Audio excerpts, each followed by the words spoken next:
Hey everybody, this is Kat. So I am the discussion leader for the first half of the Are Women Too Emotional for Politics section. So this would be week 10 readings on the syllabus for the date of March 16th. So first I'm going to talk about Soraya Chumley's chapter Mother Rage, which is from her book Rage Becomes Her. So since Allison will be doing her journal article presentation on this chapter, I'm not going to go as in depth on this discussion, but yeah, I really like that book, so I wanted to talk about it a bit. So this chapter is talking about anger through discussions around motherhood. So the pressure to be a mother, the way we talk about pregnancy and birth, the way that society kind of handles pre and postnatal depression, and so mainly just the anger that women are experiencing as a result of these societal dynamics. So she talks about how we don't always express our anger in an obvious way. So I know that can definitely look like different forms of coping mechanisms, for example, crying or laughing. And I think because women aren't really given the opportunity to express their anger, we sometimes feel like we just have to kind of shake it off or laugh it off. And I think that whole dynamic is really interesting. Who is allowed to show their anger? In what forms are different people allowed to show their anger? What does that look like? And I think that the second article does a really good job of exploring that, so we'll discuss it a bit later on.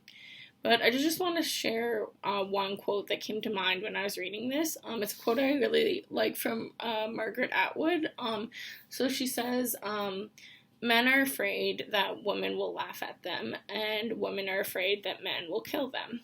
And that's always just really struck me as a reminder of, like, the very vast differences in privilege and safety and just, the reality of the world that we live in when it comes to gender differences. And so the author kind of goes on to discuss access to birth control, and one thing she said that stuck out to me was, quote, "At any point in the process, multiple people that a woman will never have sex with or even see again, as long as she lives, have the power, based on their own opinions, to deny her effective and safe choices." So I think that really shows how the fight for accessible birth control is an ongoing fight against patriarchal power systems. And, we can really see how this anger accompanies all of these interactions in our lives, especially when our ability to make our own choices is stripped away from us. And just like the anger that accompanies every one of these interactions. So I think one of the ways that society really enforces these systems is through the infusion of, that ideal for women is to be a mother. So we're exposed to that idea all throughout our lives. So whether it's through, the toys that we're given as children, to the classes we're expected to take in high school, to the endless questions and comments that we receive as young women, the comments about your age and when you're going to get started and don't wait too long. And, it's an ongoing cycle that starts from when we're just young and goes all the way up. So I know that I can think of countless examples. I know, like, when I was in high school, I'm someone who really loves to quilt and sew, but my teachers were shocked, and I was actually taken into the principal's office when I had submitted my course selections, and I chose to do welding in the place of the home economics class, and they were like, why are you doing this? And, to be defined, essentially, but it's just something that's so ingrained in everything we do. So I think, I guess a question I would have would be, in what ways have women been encouraged to be mothers throughout their entire lives? I just think it's so ingrained in everything we do that it's just a kind of a constant. So these ideals of motherhood really go into shaping our identities. One quote that stood out to me is, "As women, we are all mothers in waiting." So I think that shows right from the get-go when we're given dolls and, we are expected to play house, and it just continues all the way up. So yeah, the author talks about depression and postnatal depression and the shame that comes with infertility or miscarriage. And I think that obviously really links back to this pressure we face to become mothers in the first place. Of course, if we're groomed our entire existence to feel that our one main purpose in life. I think in the book it said something about, to rationalize her existence to become a mother. And then we feel that we fail at that, then obviously that would be such a crushing feeling. And, looking at the stats in that chapter, they were really startling, but, they make complete sense. And just like the shame that's linked to these things. And it's just all part of this ongoing system. So, I think one quote that I really liked in the book was, quote, "I challenge anyone to argue that the hundreds of millions of girls and women being treated in these ways, because they are girls and women, aren't seething with frustration, resentment, and anger." And I think, that really rings true to me, and I think a lot of people around the world. Because I really think that encompasses the way that we're feeling and we have felt about these systems of oppression that we face. They really feed into how we even feel and reflect on ourselves and kind of the standards we even hold ourselves to. So the chapter kind of ends there talking on the need for a reproductive justice framework, which is essentially, the need for reproductive rights combined with social justice that's recognizing the needs and rights of, intersectionally constrained women. And I think that really just, connects on to the second reading. So that's Alexa Dugagne's on anger and its uses for activism.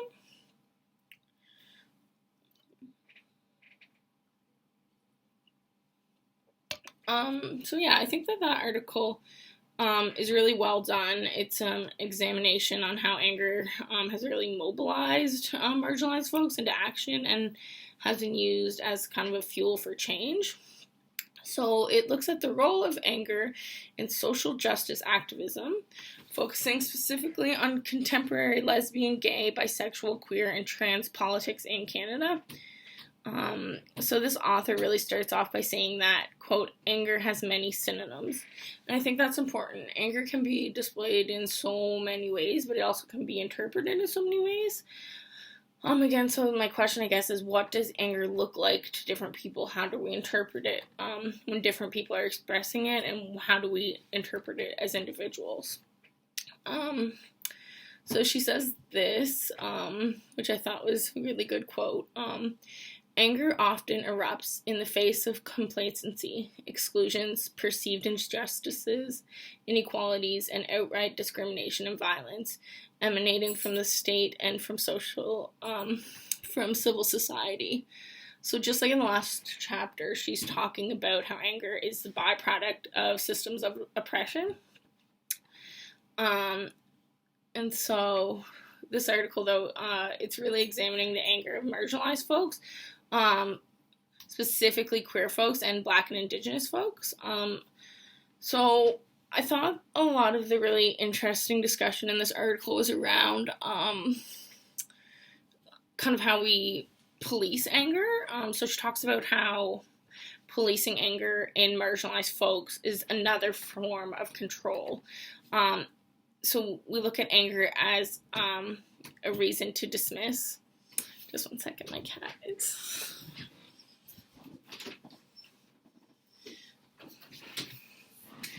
Sorry. So she talks about anger privilege. So that's kind of the idea that anger expressed by those with privilege is seen as justified, and as such it's indulged.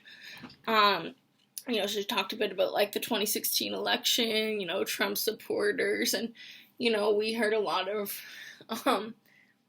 we heard a lot of discussion about how, like, the angry white man was kind of rising up in that election. We just see how that anger can be utilized as a tool by all facets of people. So yeah, there's definitely a long history of privileged groups policing the expression of marginalized groups, obviously. A quote that I really liked was from Judith Butler, was, "Discourse becomes oppressive when it requires that the speaking subject, in order to speak, participate in the very terms of that oppression." Which I think is just like a very clear way of looking at how we kind of set out our systems of what is right, or what we, what the expectations are, and if you don't fit into that, then, that's on you, is essentially how our society kind of works. So I think that, talks about how, like, transgressions are violations of unspoken or explicit rules that maintain social order. So I think, what came to mind the most to me was just, like, colonialism, and I think when we look at that language surrounding it, it's really clear. So in the article, she talked about, essentially, the terminology of, advanced versus savage, civilized versus uncivilized, rational versus emotional. And that also, I think clearly applies to the way we label emotion. So I know that emotion, is obviously looked at often as feminine, but there's a lot of aspects to that. And one thing I thought was interesting, she gave this kind of breakdown of how white women can be often labeled as emotional and passive, where black women are often labeled as emotional and aggressive or angry. And then queer black women are often labeled as fierce, aggressive, emotional, and are hypersexualized.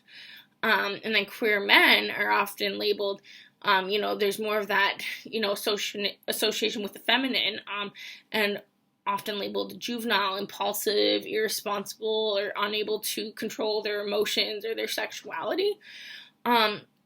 So we definitely, as a society, break down, it's who can feel emotion, what can that look like, and there's certainly labels and connotations with all of these things. So, so she, again, she's really talking about when we are silencing anger, and we're not giving it space, we are reinforcing the oppressive power relations that are the source of the anger in the first place.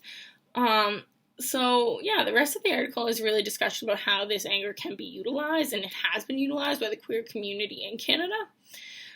So she looks at the police raids in Canada through the 60s and 70s. She looks at the HIV/AIDS crisis and at the legalization of same-sex marriage, and, kind of traces how anger plays a part in all of it. So again, when power systems are not allowing for marginalized groups to express their voices and their anger, they continue the systems of oppression. And one quote that stood out to me was, quote, "We're an invisible minority, and as long as we're invisible, people could create their own theories about us." So throughout the article, we see how kind of breaking free of those barriers against just expression emotion kind of allowed folks to be able to fight and have their voices heard. The article does a lot of walking through some history. Let's see, they talk about the late 60s, early 70s, so the birth of the gay liberation movement. And talk about how that was kind of a product of anger channeled into liberation. And I thought one thing that was interesting was that, the pride in their anger allowed them to express, because they were not seeking acceptance, but they were seeking recognition. So, breaking free of that, like, societal mold into something more, just asking for a seat at the table, recognition of, being that, kind of was loud and, brought attention to these people and what they're asking for. And, so we see that, anger really set the tone at that time. So we see protests and marches and riots. And, the response to the police raids, in bars and bathhouses, meeting places. There was obviously the 69 Stonewall riots, but then, that was definitely happening in Canada. And even after that, 1975 was the Montreal police raiding gay establishments to, clean up the city before the 1976 Olympics. But, the result that had was really causing anger and therefore mobilizing folks, right? And then a really interesting dynamic of all this is, when that happened, it caused new alliances between French and English groups. And I think, it makes me think of kind of what other movements have we seen that have triggered collaboration. So because these movements, they have caused movements of solidarity between people of color, between Indigenous peoples and women.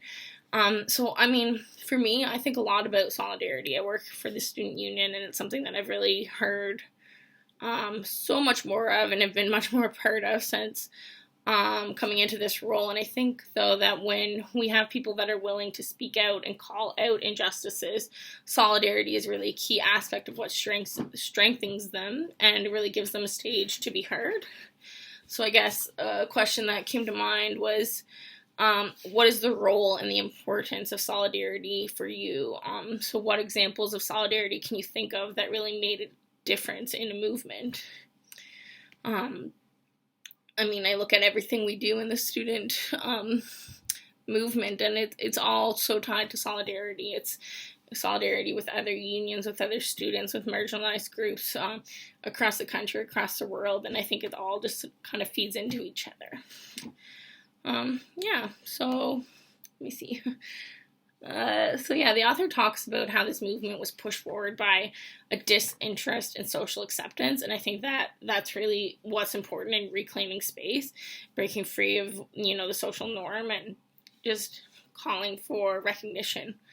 I thought of, when I was reading this, of when Trump called Clinton such a nasty woman, and the backlash to that was that so many women just kind of embracing the term wholeheartedly and kind of like a subtle, like, fuck you movement to Trump and to systems that feel that women should, sit down and be quiet. So, yeah, I think solidarity. So, yeah, the article goes on to talk about equality seeking in legal systems. So it kind of talked about how that requires, a much larger degree of assimilation. And there's kind of interesting discussions about how within the legal system there's a requirement of comparison in order to normalize, which got me thinking a lot. It makes sense, but I hadn't thought of it that way. So she's talking about the movement for same-sex marriage and how it really kind of like harnessed the idea of love. So quote there was, "Love was used to make the case that particular kinds of homosexual citizens were fit for marriage because they replicated the heteronormal family structure and function." So they kind of came into it trying to express that love wasn't, a threat to established social hierarchies. And at the same time, though, it ended up splintering the movement because it wasn't addressing system inequalities and really created a big division about, who was almost worthy of that respect and their rights. Was it just folks that were fit into the neat box of a tidy couple, and it's really interesting, how that approach came about. It was clearly much more smooth here in Canada than it was in the United States. So obviously it was effective in a lot of ways. And I know that ruling has been used in a lot of other equity-related legal issues. But yeah, it's interesting, within the movement, it really caused strain as well. And so that way that they kind of used, homosexuality compared to heterosexuality and what's normal. It just made me think of, or what is perceived as normal, made me think of all the ways that we kind of like assimilate into the systems that we're in order to keep up, the status quo, because it's more comfortable for everyone that way. So I thought a question was, what forms of assimilation can you think of that women have to take part in our society? So, I think of how we dress or how we speak, when we bite our tongues, or, we just allow that joke to slide. So yeah, I think that the dismantling of the patriarchy is a tricky job, but keep at it. So yeah, the author talks about intersectionality and solidarity within social movements, particularly with Toronto Pride and Black Lives Matter. And there's like really, really interesting discussions there. So,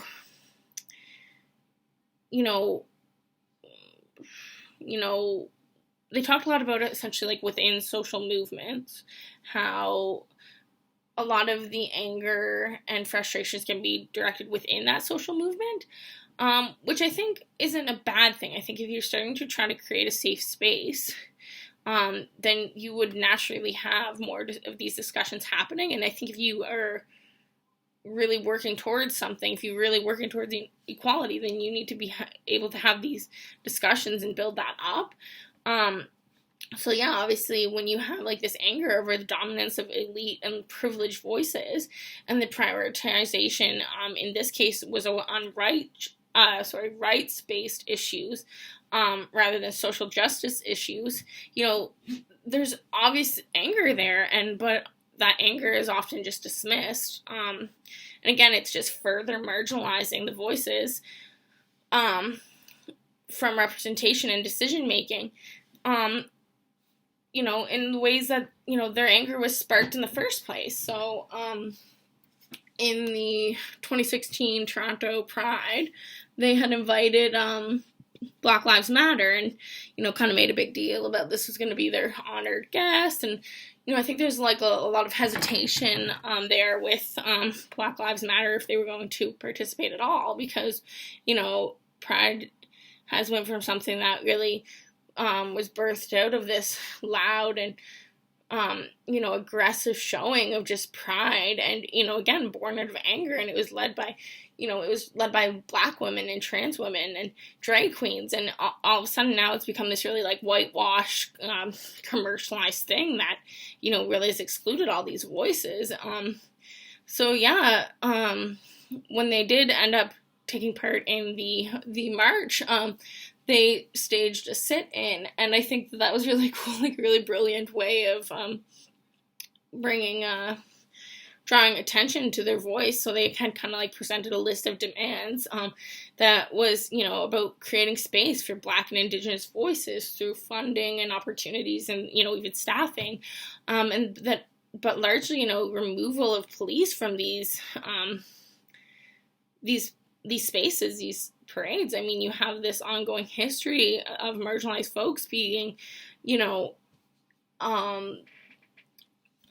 just the long history between marginalized folks and police, and, that just feels like it's just being completely shut aside in this, commercialized, whitewashed Pride. And, the organizers of Pride ended up accepting the terms and, went on with their parade. And then later, when, Black Lives Matter started getting all of this backlash online, hate mail, all these things, then the executive of Pride ended up going back and saying, we're rescinding our support. We're essentially calling for inclusion while excluding these voices, the voices that this movement was really built on. And one thing that stood out to me was that one of the organizers, she said, I would have agreed to all these terms had they just sent an email. And I think that just is completely going back to this idea that, we police people's emotions. It's like, if they had just been civilized with the way they'd asked me, it would have been fine. And I think that that's so just emblematic of, the problems as a whole. So, yeah, I think the whole situation just really showed how often white folks can just kind of overtake space and exclude marginalized voices with their privilege. Intersectionality is a very, real part of our society and needs to be recognized in any social justice movement. Otherwise, it really loses the whole, social justice, the whole social justice aspect of things. So yeah, these chapters just really show how powerful anger is. Dugagne coins the term anger activism, so calling out injustices through anger, and challenging existing and normalized anger relations. And I think both articles do a great job of expressing how this anger can, be a fuel. And anger can also be a means of solidarity. And what I really like too is how the article talks about how anger is, it's an essential political emotion. So there is a quote, the political action it motivates is focused on calling out and challenging normalized oppressive power relations. And yeah, I just think it's such a powerful tool that we need to utilize. Like, I think about the mass movements around the world this year for climate action, and I think about, Greta and her speech, saying, how dare you, just calling out the world leaders in this raw and emotional speech. It was so powerful, and she inspired millions around the world with her actions. So yeah, I think that these articles are just both highlighting the fact that anger is such a powerful tool, and it can just mobilize us and spur action and just join us together. And I think that it's just really important that we don't shy away from the anger we feel about the injustices that we face, but that we just kind of embrace that anger and channel it into a movement. So yeah, I really enjoyed this week's topic. I'm sorry we couldn't discuss it in class, but yeah, I hope this video was bearable at least, and I hope you're all doing well. So yeah, I'll post a list of the questions that were kind of spread throughout the video on D2L. Yeah, thanks for listening. Bye.